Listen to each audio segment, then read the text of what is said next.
Glória a Deus, louva a Deus pela vida dos amados, porque Deus de fato tem sido maravilhoso em nossas vidas. Eu quero deixar uma pequena reflexão aqui sobre o tema a vaidade da religião.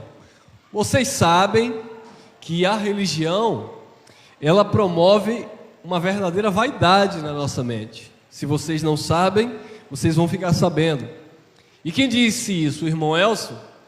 Não, quem disse isso foi o apóstolo Paulo.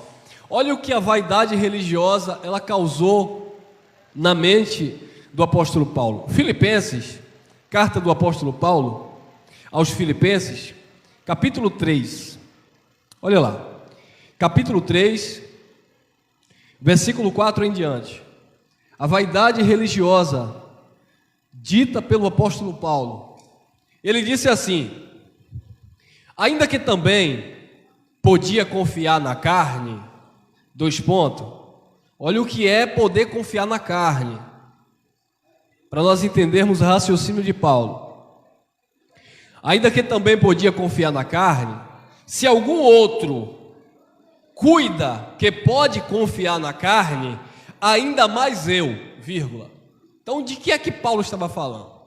Ele vai falar de uma confiança religiosa, e ele diz que esta confiança religiosa, ela se dá na carne, porque ela não é espiritual.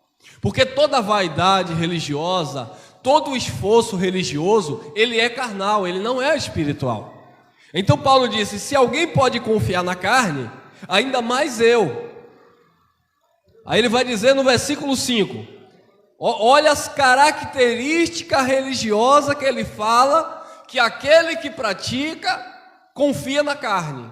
Aí ele vai dizer, como um autêntico judeu que ele era: circuncidado ao 8º dia, vírgula.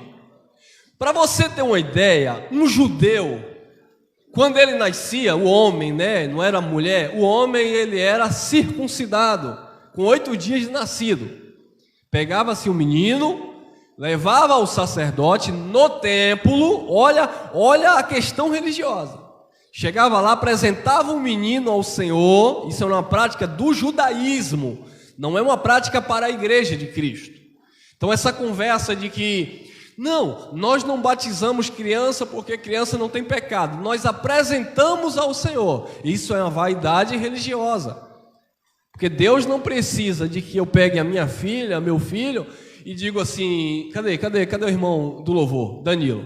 A pequena nasceu, traga aqui a Eloá porque eu vou apresentar a Deus. Aí Deus não viu? O coitado passou lá 8 dias, mais de 8 dias, irmão? 8 dias lá com a abençoada no hospital, e Deus não viu a criança. Tem que trazer para a igreja evangélica, para o pastor pegar e apresentar, porque Deus não viu. Aí quando você vai ensinar essas coisas, eles dizem assim: mas irmão, está na Bíblia, Jesus foi apresentado com 8 dias, você não lê a Bíblia não? Eu digo: sim, irmão, eu leio sim.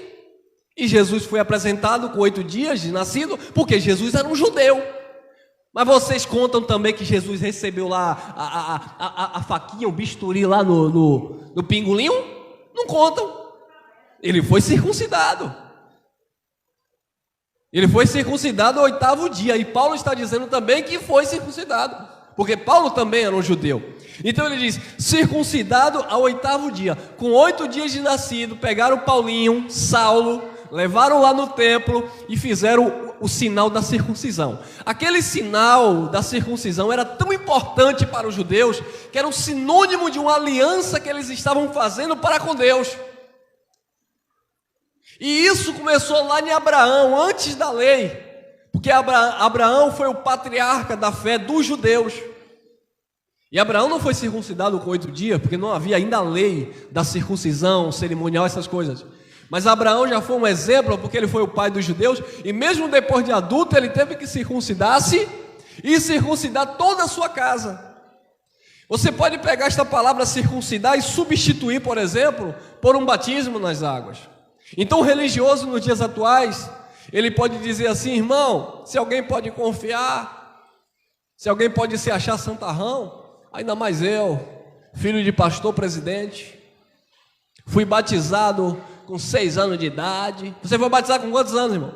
Mas, irmão, fui batizado com 17 anos, 18 anos. Oxe, Isso aí é para os pequenos, rapaz. Eu fui batizado, foi com 8 anos de idade, meu pai me batizou logo, que eu não sou besta, eu não sou pagão. Aí ele começa, sabe, a entrar naquela mente religiosa e aquela vaidade excessiva. Ah, porque eu fui batizado. Você já viu aquele pregador, aqueles pregadores, sabe, que gosta de, principalmente do sistema pentecostal, né? Tem um famoso aí que eu perdia meu tempo, mas eu perdia meu tempo assistindo. E ele fazia. Aí tem um vídeo que ele faz uma mensagem, ele pega uma garrafa, quase 2 litros de azeite e derrama. E você vê aquele êxtase emocional, aquilo tudo é vaidade religiosa, amado. Ai, mas como a gente era envolvido com aquilo. Aí você vê aquele êxtase emocional, e gente rodando, e gente caindo, e ele e o azeite está descendo, e acabou, e traz mais azeite. Danilo gostava aí, ó, dava um terra aqui só. Se não segurar aí direito, ele ainda dá uns tombos aí no teclado ainda, achando que ele está lá. E aí derrama azeite e joga e tal. E aí o homem começa a babar, tanto óleo que cai na boca, tanta coisa. Vaidade, irmão. Aquilo é carne. Não é espiritualidade coisíssima nenhuma. Tanto é verdade. Eu não estou falando agora pela questão porque ele caiu, porque todos nós estamos sujeitos às falhas da vida. Mas tanto é uma verdade, que é uma carnalidade, que, se eu não me engano, ainda está em um centro ainda de recuperação para drogados. Por quê? Porque pregava tanto, falava tanto, derramava tanto azeite, falava tantas línguas, mas estava preso às vontades carnais, se envolvendo com droga. Pregava nos grandes congressos, depois ia para um hotel cheirar cocaína. Mas é homem de Deus, mas é profeta. Não é, irmão. É carne ativada. É religiosidade excessiva. É passar uma coisa para as pessoas que não vivem. Isso é hipocrisia, farisaísmo moderno. E Paulo tinha isso. Então por isso que o mesmo Paulo, falando aos Coríntios, na primeira carta, capítulo 10, versículo 12, ele diz: olha, aquele que está de pé, cuide para que não caia. E ele vai dar um exemplo daquilo que aconteceu no deserto, de pessoas que foram destruídas pelo destruidor, pelo devorador, pela serpente, foram picados. Por quê? Porque eles relaxavam naquilo que era o propósito, o projeto, o chamado, a vocação. Então Paulo disse: eu fui circuncidado ao 8º dia. E hoje nós vemos essas vaidades, porque eu jejum. Mas o fariseu também falou, o publicano não faz isso, o publicano não dá dízimo, o publicano é pecador. Eu não sou como esse publicano pecador, eu jejuo 2 vezes na semana, eu dou os dízimos de tudo que eu tenho. Vaidade, religiosidade. Deus não está preocupado, Deus nunca esteve preocupado pelo jejum que eu fiz de 24 horas, que ficava, as tripas davam nó de vontade de comer, e o meu pastor dizia: não, é 24 horas, 23 horas e 58 segundos eu já estava ali. Oh Jesus, é 24 horas, viu? E o que ficava mais chateado, que eu ficava mais retado, mais zangado, é quando eu olhava para os filhos tudo na carne, tudo comendo. Hoje já entregou jejum? O filho do pastor pode entregar mais cedo, mas os obreiros têm que pagar o preço. Né? Deixa para lá. Vaidade, mas eu também estava na vaidade. Ô glória, cadê você? Jejuou 24 horas? Ô irmão, consegui 12 horas a pulso. Então eu estou em um nível mais avançado. Você jejuou 12 horas, eu jejuei por 24 horas. Eu tenho porção dobrada. A capa de Elias caiu sobre a minha vida. Ó, vaidade. Levanta aqui, pregador, você aqui. E o pastor passa a capa e diz: eu estou transmitindo. Isso existe, está assim hoje. Eu estou transmitindo uma unção nova para você. E pô, no peito do camarada, o camarada já cai lá. E a igreja toda já fica ali no espanto. Aí todo mundo fica durante o ano todo na expectativa de que o pastor profetizou uma unção nova na vida do outro pastor. E ele já fica na expectativa. Segura, meu irmão, porque semana que vem, quando aquele irmão pregar, tá ligado que ele não vai vir mais do jeito que ele vinha, você tá ligado? Ele vem com uma unção diferente. Quem disse? Deus? Não, Deus não disse nada. Mas a vaidade religiosa tomou conta da congregação e todos ficaram naquela expectativa. Eu lembro de mim quando eu estava no sistema religioso. Quando eu não falava os labachúria, todo mundo ficava, o irmão é só pregar. Mas quando descobriram que eu já estava dando uns terra, quem vai pregar hoje, irmão Elcio? Aí eu já vi os amigos cutucando. Tem um ali, ó.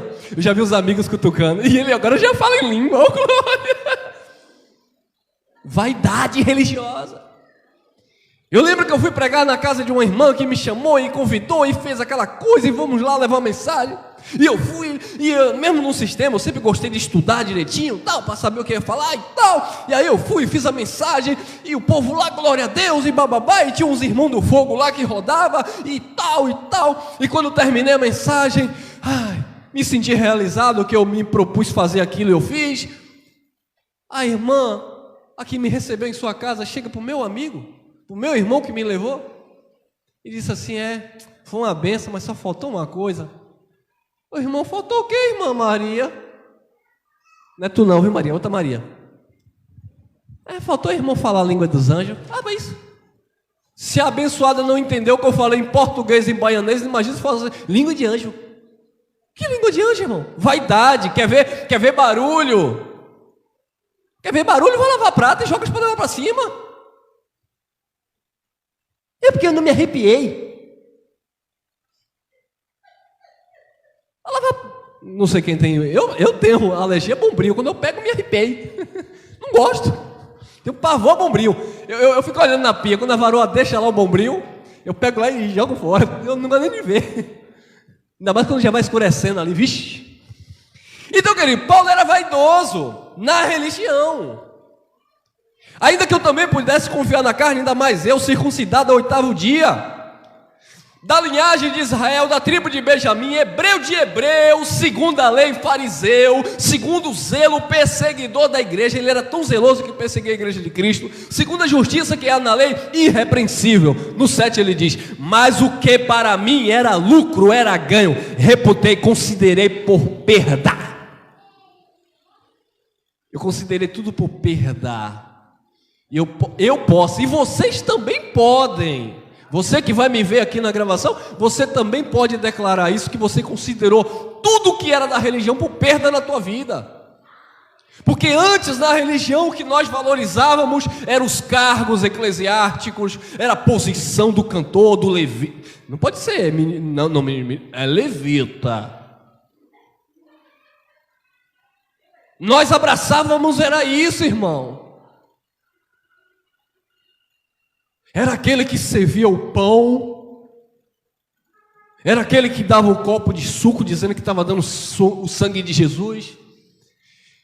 Eu lembro como hoje, quando a vaidade ela era ardente, latente no meu coração, que certa feita o pastor ficou meio encrencado comigo, porque eu fui pregar uma mensagem e aí a gaiola estava cheia, né? E eu falei assim, eu lembro que eu estava lendo a carta de Paulo aos Gálatas, e Paulo disse assim, se descer um anjo do céu e anunciar outro evangelho, além do que temos anunciado, esse anjo é anátema, é maldito. E Paulo disse, se nós mesmos pregarmos uma outra palavra, além daquilo que já falamos acerca de Cristo, sejamos anátema.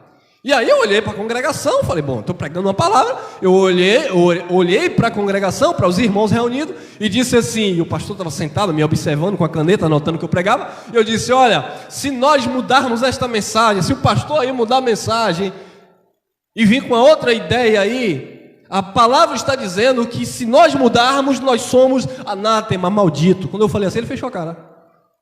Quando terminou a mensagem, ele me chamou no escritório. Que negócio é esse, também? O que foi que você foi pregar? Quer dizer que se eu mudar alguma coisa aqui, eu sou maldito? Eu falei, mas não é isso que o evangelho diz? Se a gente mudar, a gente é maldito? Se descer um anjo do céu e pregar outro, é maldito? Ele, sim, mas veja bem, não é assim não. É o comercial da Tigre, veja bem. Ele, eu posso mudar a hora que eu quiser. Por que ele podia mudar a hora que ele quisesse mudar? Porque ele já estava com um projeto de mudança. Já viu que a forma que estava indo não estava tendo resultado, não estava dando dinheiro, não estava trazendo as pessoas? Então já queria mudar. Mas o evangelho diz para não mudar. O evangelho tem um caráter, a mensagem tem um perfil. A mensagem é cristocêntrica. Não é para exaltar a placa que fica do lado de fora, não é para exaltar o nome da instituição, não é para exaltar o pregador, é para exaltar Cristo.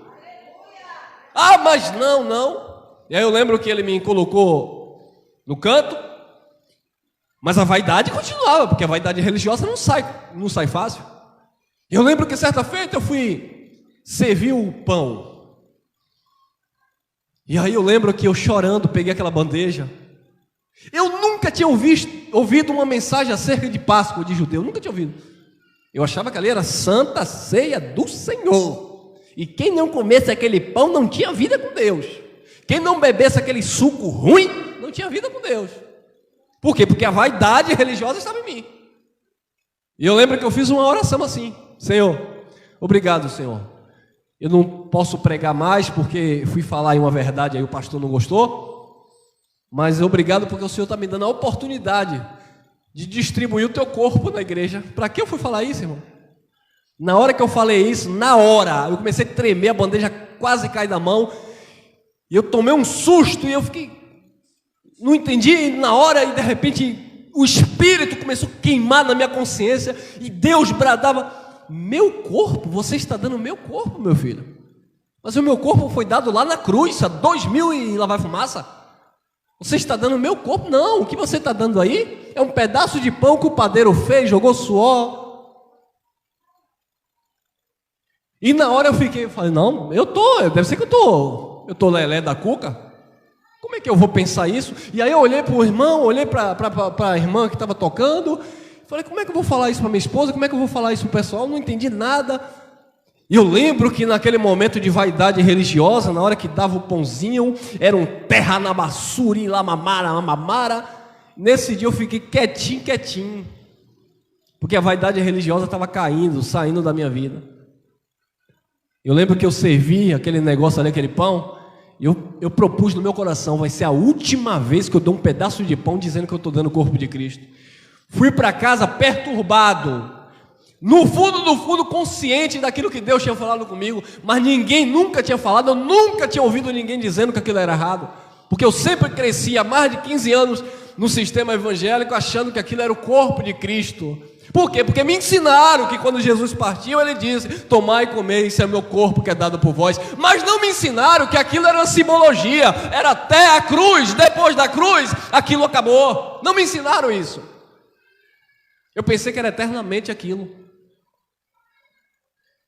Não me ensinaram que o batismo nas águas era transitório. Não está dizendo que é para batizar o resto da vida. Por isso que quando Jesus foi ter com João e ser batizado, João disse, mas eu é que preciso ser batizado, vem tu a mim? E Jesus disse, por agora, a indicativa de um tempo, por agora é necessário para que se cumpra a justiça. E depois, agora nós lemos e entendemos que o batismo nas águas de João era apenas para manifestar, apresentar Jesus a Israel. Mas ninguém nunca falou. Quem já falou isso para você? Ninguém falou. Aí, João, olha lá, João, abra lá, livro histórico de João, capítulo 1. Ninguém nunca ensinou essas coisas. Olha lá, livro de João, capítulo 1, versículo 31. Diz assim. João capítulo 1, versículo 31. E eu não conhecia, João Batista falando, o livro é de João apóstolo, mas a fala aqui é João Batista. E eu não conhecia, mas para que ele fosse manifestado a quem? Ao Brasil? Aos Estados Unidos? Ao Japão? A Israel. Mas para que ele fosse manifestado, apresentado a Israel, vi eu, por esse motivo, por esta causa, batizando com água. Só por isso. Então o batismo nas águas não é para salvar ninguém, era para apresentar Jesus aos judeus. Por isso que Jesus disse, ele veio para os que são seus, os judeus, e os seus não receberam. João Batista foi aquele que veio preparar o caminho do Senhor. A profecia de Isaías estava se cumprindo em João: voz do que clama no deserto, preparai o caminho do Senhor. Então João Batista era o primo de Jesus segundo a carne, 6 meses mais velho do que ele, e começou a anunciar o batismo, preparando o caminho ali do Senhor, dizendo que o Messias estava chegando, que o Cristo estava chegando. E qual era o sinal que as pessoas estavam esperando? Cristo se arrependia dos seus pecados, que era confessar as transgressões da lei, e era batizado por João Batista. E hoje a igreja pega versículos isolados e diz assim: confessa o seu pecado, e eu vou te batizar em nome do Pai, do Filho e do Espírito Santo, e você é salvo. Quem disse isso? Quem disse que é assim? Aí o irmão vai para lá, aí o pastor diz: confessa aí teu pecado. Aí não pode falar que o irmão mentiu ontem, que o irmão adulterou, que o irmão traiu a esposa, que o irmão espancou. Aí não pode falar isso. Então ele resume tudo: eu sou um pecador, miserável, pobre, cego e nu, eu te batizo. Tchum, levanta, nova criatura. Mentira. Eu tenho um tio aí que é cachaceiro, mentiroso, jogador, e já foi batizado umas 15 vezes. Aquilo era para apresentar Jesus a Israel, apresentar os judeus. E o texto vai continuar dizendo, 32: e João testificou dizendo: eu vi o Espírito descer do céu como uma pomba e repousar sobre ele, e eu não conhecia, 33, mas o que me mandou batizar com água, esse me disse: sobre aquele que vires e descer o Espírito, e sobre ele repousar, esse é o que batiza com o quê? Então a igreja de Cristo está batizada com o Espírito e não com água. Por quê, irmão? Porque a água era um sinal de que Jesus estava sendo apresentado aos judeus. Nós fomos enganados quando o pastor chegou para mim e para você e disse assim: se você se batizar, você é salvo. Pensa aqui comigo, amado. Se eu pego um versículo isolado, vamos lá, eu vou pegar um versículo isolado, Marcos 16, que está escrito assim: quem crê, for batizado, é salvo. Aí eu pergunto: por que é que a igreja evangélica está lotada nessa hora de gente lá? Já se todo mundo já foi batizado e todo mundo está salvo, estão fazendo o que lá? Não, mas veja bem, irmão, é porque tem todo um processo. Não, não tem um processo. O que está faltando é um ensinamento para a igreja amadurecer. Jesus de Nazaré, amado, ele não veio pregar para os não-judeus. Jesus de Nazaré e os 12 apóstolos, eles só vieram pregar para os judeus. Esse foi o ministério de Jesus. Eu não posso fazer vocês praticarem o que Jesus de Nazaré praticou. Porque, como eu falei, 15 anos na igreja evangélica, eu já vi o pastor, eu aqui, eu já vi o pastor pegar um copo com água, dar uma cusparada e dar uma senhora que estava doente e dizer: beba. E a igreja cheia dizer aquilo é um ato profético, aquilo é um ato de imundícia, de nojeira, falta de higiene. E a senhora tomar aquela água cuspida e eu chegar assim, que eu ia logo no bigode, né, irmão? Pastor, que negócio é esse, pastor? É ato profético. E o que é ato profético, pastor? É porque Jesus pegou lodo, cuspiu e botou no olho do cego. Eu falei: vem cá, se aparecer um cego aqui, o senhor garante que o senhor vai cuspir em um barro aí e vai dar vista ao cego? Ah, não, mas aqui é um ato profético, a igreja precisa ser movida por esse poder. Eu falei: que poder, pastor? Isso é mentira, pastor. Eu não posso fazer a igreja praticar o que Jesus de Nazaré praticou, porque Jesus de Nazaré estava no cumprimento da lei, irmãos. Mas o que é que o sistema religioso faz para atrair multidões? Se você passa na frente de uma loja, tem lá uma vitrine limitada, daqui a aqui. Você viu lá um vestido preto, uma camisa verde, Lembrei da sunga preta, que eu fui entrar na loja para comprar uma sunga, só que eu estava com pouco dinheiro. E aí quando eu perguntei: quanto é a sunga? A mulher falou: é X.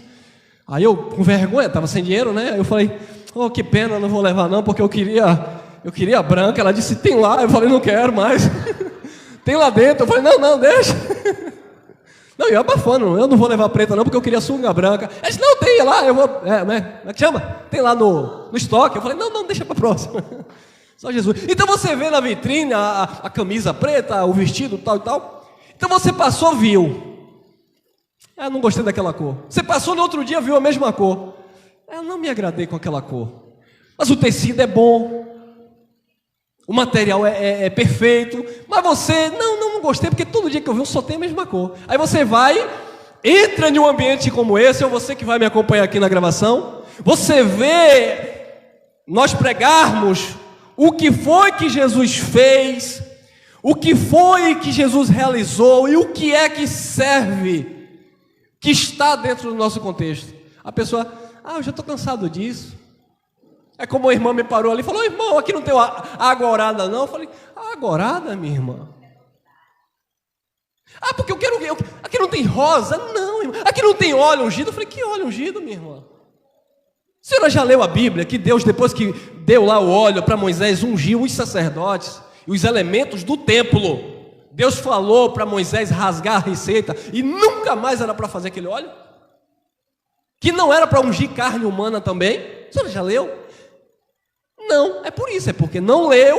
Aí o pastor vai ali no mercado, compra o azeite, aquela marca, uma marca, enfim, pode ser o Galo, né?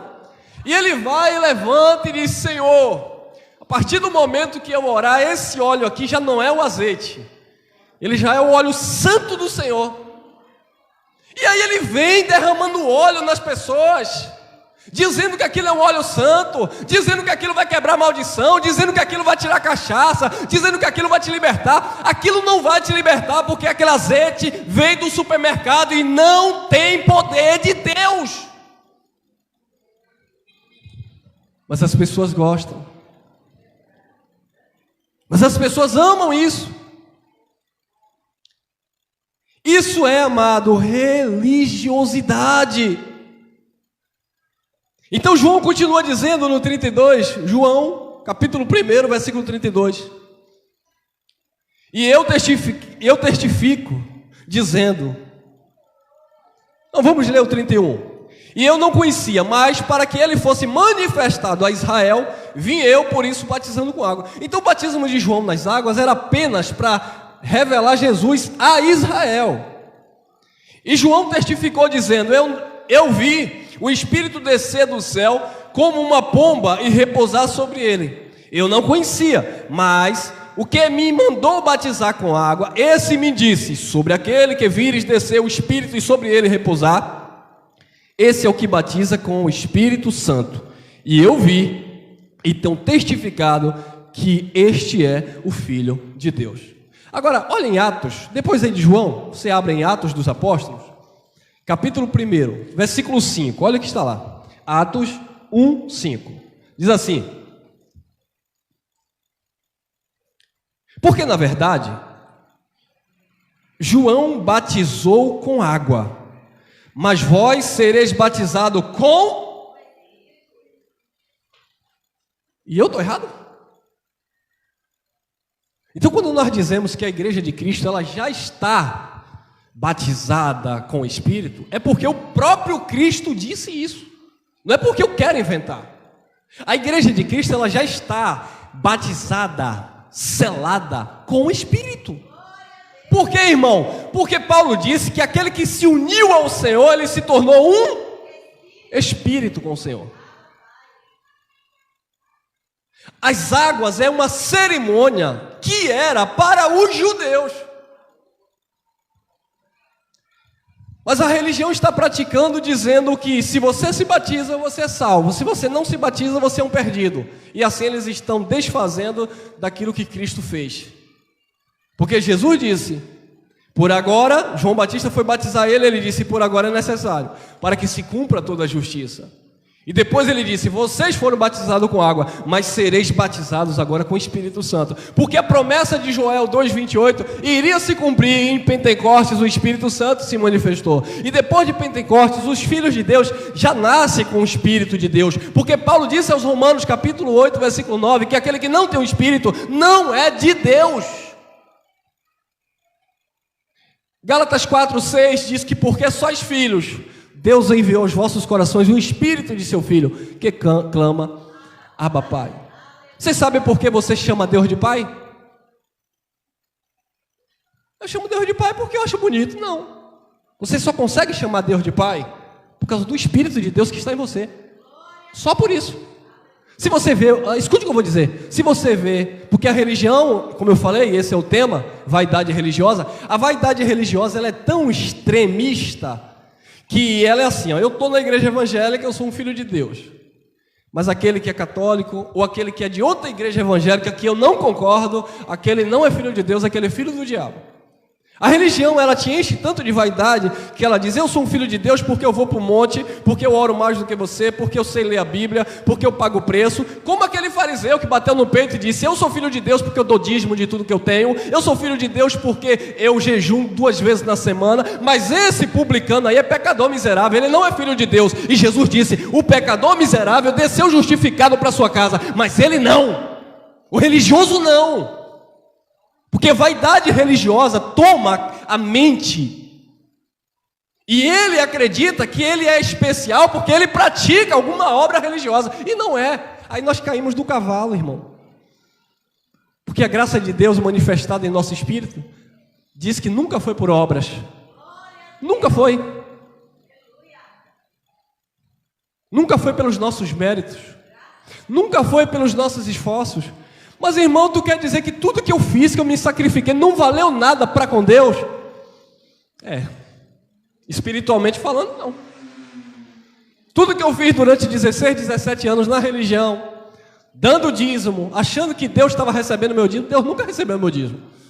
Quem recebeu os meus dízimos foram o pastor, foram os pastores.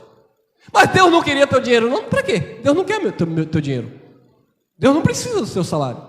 Ah, mas está escrito para que haja mantimento na casa do Senhor. Sim, onde é a casa de Deus? A pergunta é essa, onde é a casa de Deus? Tem que haver mantimento na tua vida, na tua família, porque você é a casa de Deus. O Espírito Santo habita em você.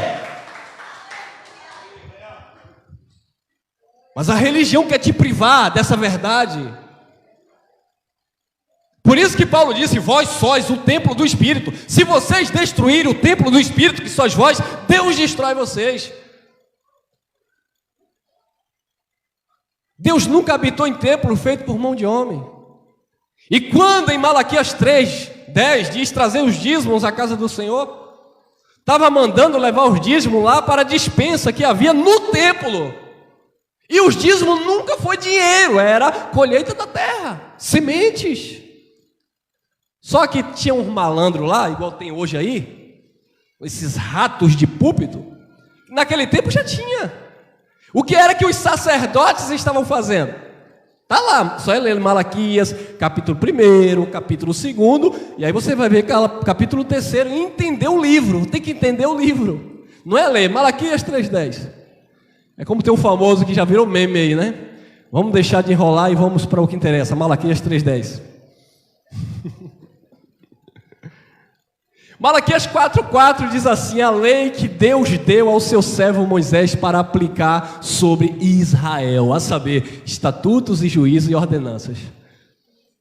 Ah, Israel. Então o que acontece? As pessoas pegavam o dízimo lá, 10% da sua laranja, do seu gado, da sua batata, da sua melancia, sei lá o quê, do seu arroz, do seu trigo, pegava 10% de toda a sua colheita anual, e aí levava para o templo. E lá no templo havia um lugar chamado a Casa do Tesouro, que se eu não me engano, ou ficava à direita ou à esquerda do templo, me fugiu aqui agora. Era uma despensa que ficava de um lado do templo, chamada Casa do Tesouro. Ali era um lugar que tinha que haver mantimento para sustento. Sustento de quem? Do jatinho do bispo? Da BMW do apóstolo?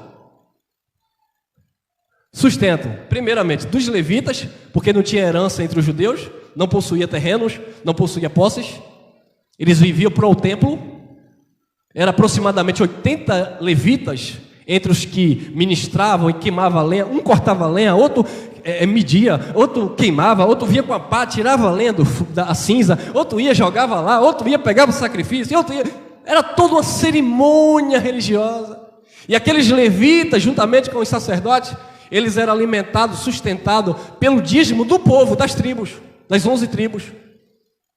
Mas o que estava acontecendo? Quando eles recebiam esse dízimo tinha que ser distribuído entre os órfãos, primeiramente levitas, depois os órfãos, as viúvas, depois de 65 anos de idade, se não tivesse parente para cuidar, e os estrangeiros. Só que o sacerdote estava,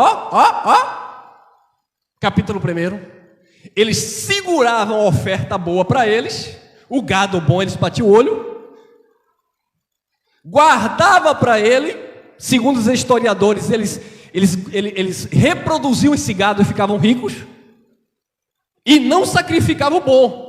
Ia lá, pegava a bezerra manca, pegava o cordeirozinho de catarata, chegava e apresentava a Deus e matava. Malaquias capítulo 1, versículo 6. Se eu sou o Senhor, onde está a minha honra? Se eu sou Deus, onde está o meu temor? Vocês estão sacrificando no altar o animal cego, doente? Apresenta esse animal aí ao governador de vocês, leva para o presidente, leva para o prefeito, leva para o vereador de vocês, para ver se ele vai receber.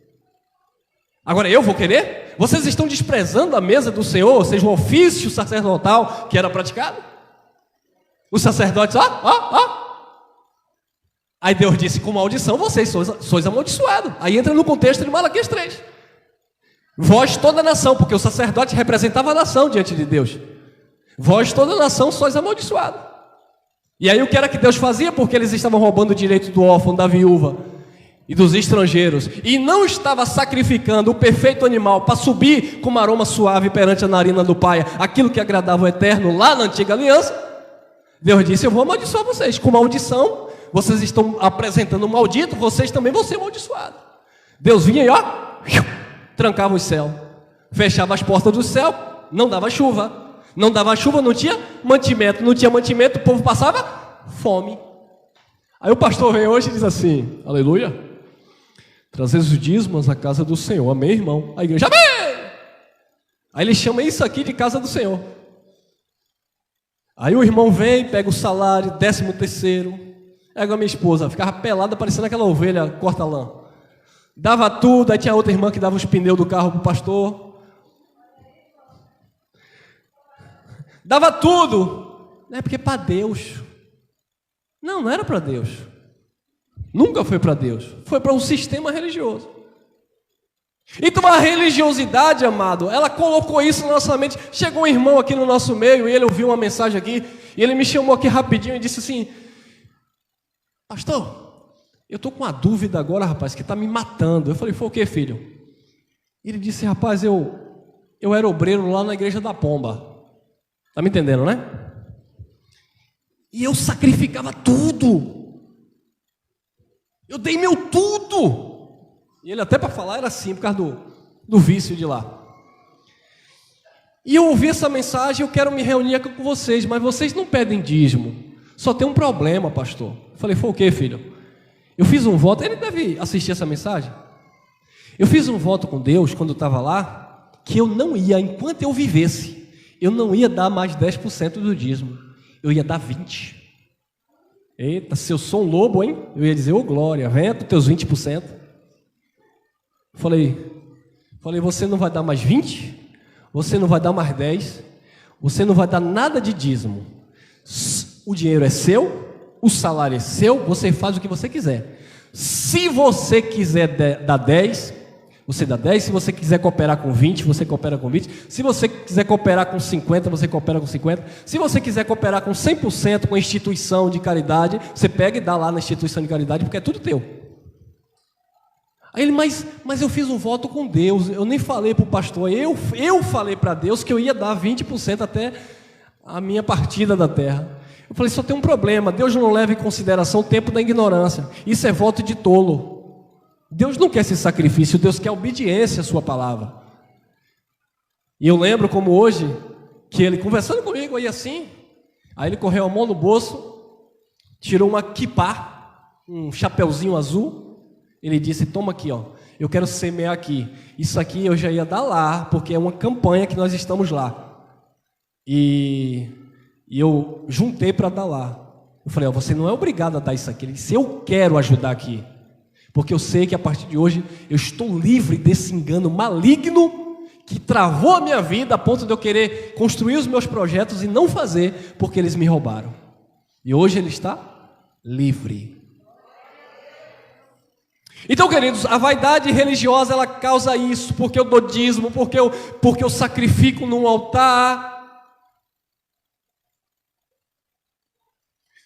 Venha sacrificar no altar, e eu ficava, meu Deus, eu preciso sacrificar alguma coisa, mas se eu não tenho nada para sacrificar, então eu vou sacrificar pelo menos a minha esposa.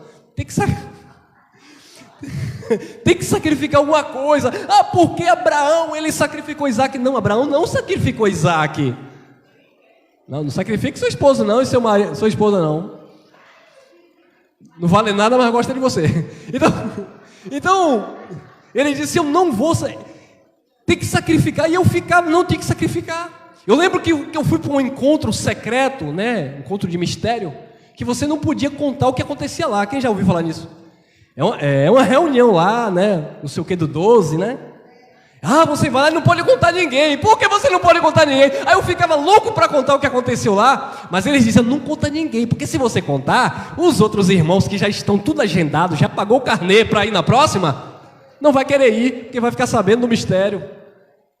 E aí eu vim de lá querendo contar para os irmãos que ficaram, mas não podia contar. Claro, na religião você tem a mordaça na boca, não pode falar.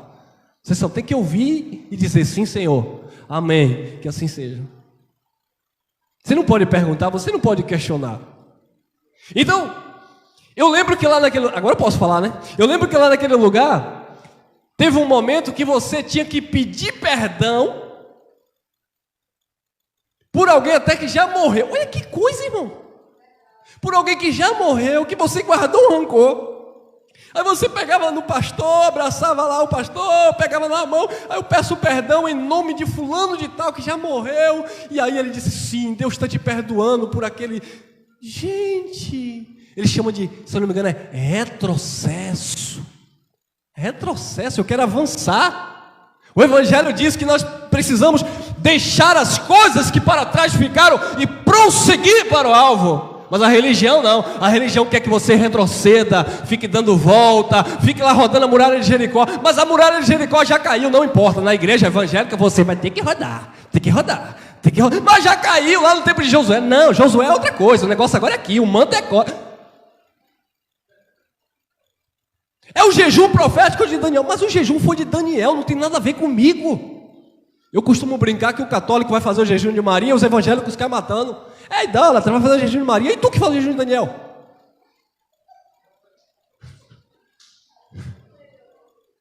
Tudo religiosidade, fundamentada onde, irmão? Na Bíblia, é claro, porque ninguém vai vir para cá falar de Deus e não usar a Bíblia. Tem que usar a Bíblia. Agora, usa ao seu bel prazer. Dízimo na Bíblia para esses homens vira dinheiro. Altar na Bíblia é uma coisa, para a religião evangélica é outra. O que é o altar da religião evangélica? Vem aqui sacrificar aqui no altar, porque aqui é o lugar santo. E aí ele vai para frente, né? Aqui gente, sabe por que eu falo essas coisas? E você que vai me assistir aqui na gravação, pois é, irmão, o senhor fica batendo nos irmãos. Não estou batendo nos irmãos, não. Eu quero que os irmãos se libertem, como eu fui, nós fomos libertos. É porque nós amamos, ainda que sejamos menos amados. Eu já perdi muitos amigos, irmãos em Cristo, que não querem conta comigo por causa dessas verdades. Pastores que ligavam para mim, mandavam pegar nas suas igrejas, hoje não querem conta comigo. Porque ligaram para mim e me ameaçaram, para de pregar ensinando sobre o dízimo, porque senão as pessoas não vão dar na igreja.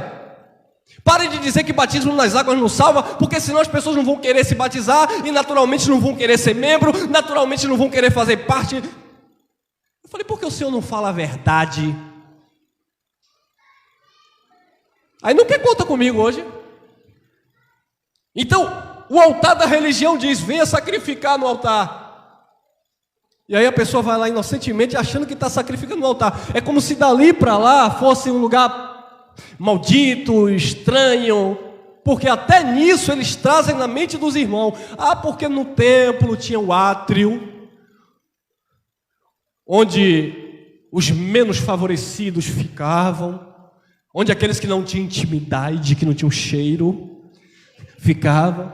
E aqui no altar ficava só os profetas, os ungidos. Então eles trazem aquela figura templária de Salomão para os dias atuais e diz: você fica aí, porque aí é o lugar seu, aqui é o lugar dos ungidos, ninguém fica aqui na tribuna, porque na minha retaguarda ficam os ungidos, porque aqui ficam os profetas. E aí começa a mistificar, a criar uma ilusão na sua mente, onde você fica com medo de passar aqui, tocar no violão, tocar no microfone aqui, porque vai sair um fogo e vai queimar você, porque ele leva você lá no tempo de Davi, porque tocaram na arca e foram fulminados. Aí você fica com aquele medo, e eles dizem que sacrifica no altar. Aí você vem, sacrifica dinheiro, casa, carro, achando que está dando para Deus. Ó Deus para você, ó. Fazer igual a minha filha. Até um dia que eu bati o olho e fui ver o que era um altar. O que é um altar na Bíblia? Uma caixa quadrada, de madeira de acácia, 2 metros por 1,20 m por 1,30 m, revestida de bronze. Pegava-se os animais, apresentava, lavava as vísceras dos animais, matava, jogava esses animais dentro do altar e tacava fogo. E o fogo, quem já ouviu isso? E o fogo arderá continuamente aonde? E não se... Porque se não desse, se não tivesse sacrifício, não tinha fogo. Se não tivesse fogo, não subia o cheiro da gordura perante o Pai. Se não subisse o cheiro da gordura, o povo estava desviado daquilo que era o projeto de Deus para o povo de Israel. Aí Elias aparece de uma hora para outra para restaurar a adoração. Porque o povo estava em um perrengue, passando fome, a maldição tomou a terra de Israel, e o povo começou a sacrificar Baal. Pegava lá, sabe, mais ou menos parecido com os dias de hoje, se é que você está me entendendo? Pega lá o pão, pega lá o trigo. Hoje tem charuto, tem cachaça. Naquele tempo não tinha não, esse negócio não. Naquele tempo era, pega o pão, pega o trigo, pega as frutas, fazia aquela cesta lá, e chegava lá no altar de Baal e apresentava: Baal, Senhor da prosperidade, derrama Baal, derrama. E aí eles colocavam aquilo ali, esperando Baal derramar água, chuva. A chuva não vinha. Aí aparece Elias para quebrar aquela religiosidade no meio do povo de Deus. Assim está hoje na igreja evangélica. E leva a rosa do descarrego, e leva a água orada, e leva a caneta, e leva a meia do apóstolo, e leva lenço, e leva isso, e leva aquilo. Envelope consagrado, quem está solteiro leva envelope vermelho, né? Vermelho, quem tá precisando de emprego leva envelope amarelo, que é da prosperidade, e quem quer santidade leva o branco mesmo. Gente! Aí Elias aparece, olha, ou é Deus ou é Baal, viu? Eu vou sacrificar e vocês vão ver que é Deus. E aí quando Deus responde com fogo, fogo é sinônimo de juízo na Bíblia, Deus julga aquela causa sobre o seu povo. E aí o povo começa a glorificar: só o Senhor é Deus. Só o Senhor é Deus. O Senhor da tua vida, o Senhor da igreja. Quem deu a vida no Calvário não foi um pastor presidente, não foi um profeta, não foi um apóstolo, foi Cristo. É Ele que é o seu dono, Ele é que é o seu Pai. Você pertence a Ele, porque dele, por Ele e para Ele são todas as coisas. Paulo, escrevendo aos Efésios, diz que todas as coisas convergem, congrega nele. Nada está fora dele. E como eu falei, o religioso ele olha para o católico e diz: aquele não é filho de Deus porque está na idolatria. Ah, é? É? Idolatria? Mais do que a religião evangélica? Não tem. Idolatra cantor, idolatra pastor, idolatra água, idolatra suco, idolatra pão, idolatra óleo, idolatra tudo. Porque sim, se ela estivesse aqui hoje. A minha irmã uma vez falou para mim assim, eu falei: irmã, eu preciso te falar uma coisa, eu te amo muito e eu não vou morrer sem te falar essa verdade. Eu sei que a senhora tem 20 e poucos anos lá, é missionária. Ela é minha madrinha de casamento, ela fica chateada. A senhora é missionária lá, mas tudo que a senhora fez lá, não passa nada por aqui, olha para aqui. Olha para aqui, olha para aqui.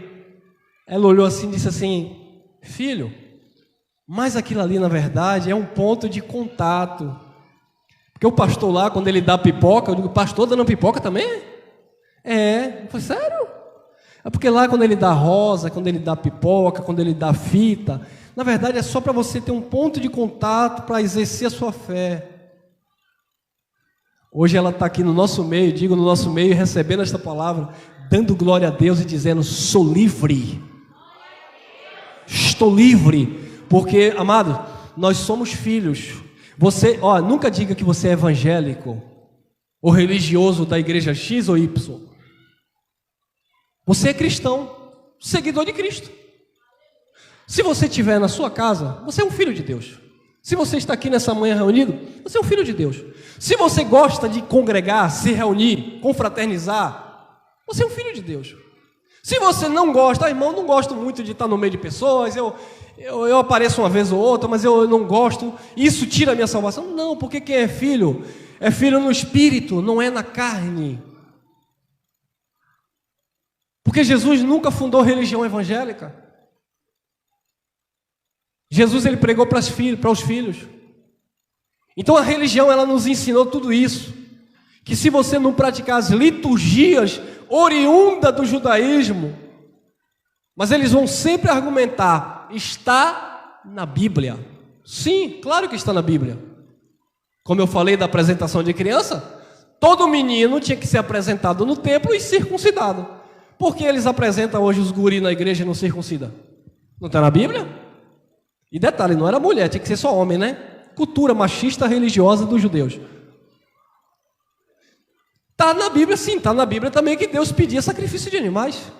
Tudo vai estar na Bíblia. Entenda uma coisa: todas as religiões que existem no mundo, elas sempre vão ter algum fundamento bíblico.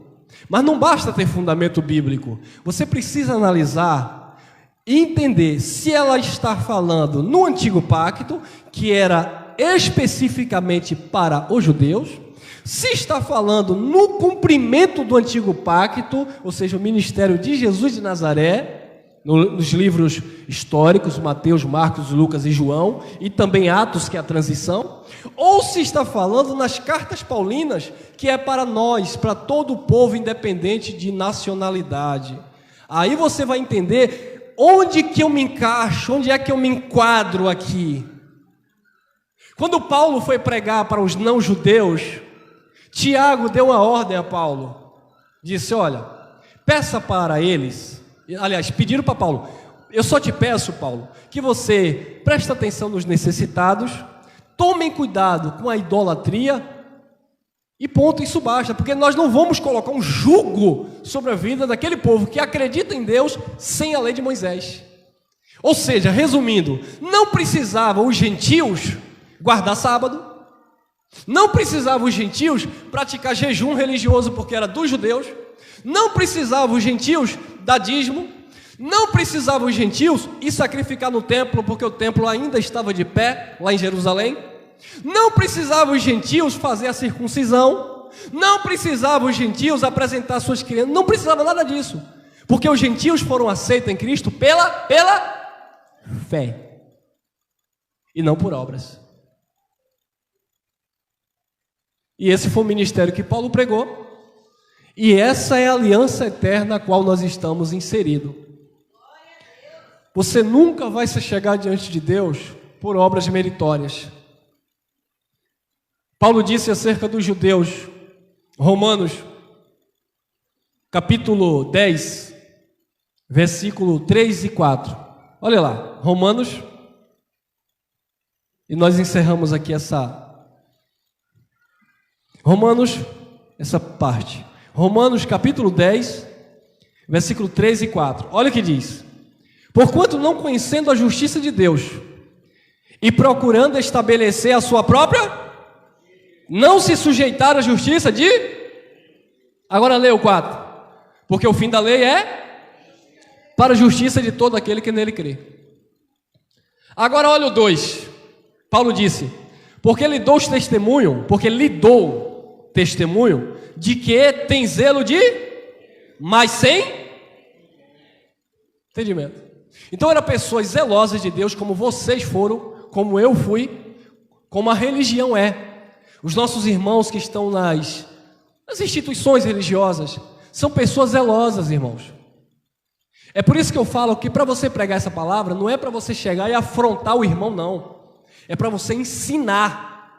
Não é você chegar e dizer, você está errado, seu pastor está lhe roubando, você é um idólatra, você está querendo praticar coisa que não faz sentido. Não, não é assim não. É para você ensinar o irmão, para que ele venha aprender. Porque Paulo disse que os judeus tinham zelo de Deus. Sacrificava, dava dízimo, fazia jejum, fazia as orações de horas programadas no templo. Eles tinham um zelo, um cuidado. Assim estão nossos irmãos no sistema religioso. Muitos saem 3 horas da tarde, um sol terrível, dizendo que estão fazendo a obra de Deus, dando folheto, com a consciência em Deus, zelosos de boas obras, mas sem entendimento, sem saber que não é aquele papel que vai trazer uma genuína libertação na vida daquele que vai ler, porque a libertação verdadeira, ela vem pelo conhecimento da verdade, e Jesus que disse, conhecereis a verdade, e a verdade vos libertará.